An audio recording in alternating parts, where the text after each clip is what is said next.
ఒక మనిషిని దూరం పెట్టాలనుకున్నప్పుడు మళ్ళీ వెనక్కి తిరిగి చూడకూడదు. కలుద్దామని మెసేజ్ చేయగానే వచ్చేసా.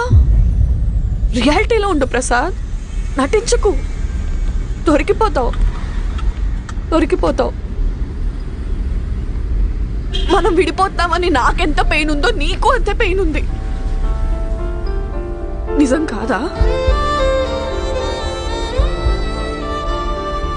నా పెళ్ళి ఊరేగింపులో నువ్వు డాన్స్ చేస్తే నేను చప్పట్లు కొడుతూ కూర్చుంటున్నా.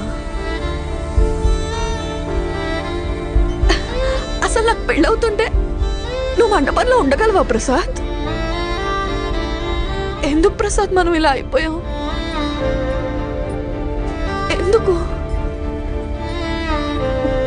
ఎవరినో పెళ్లి చేసుకొని దేశం దాటి వెళ్ళిపోతే అక్కడ లగ్జరీ లైఫ్ ఉంటుందేమో, లవ్ ఉండదు కదా.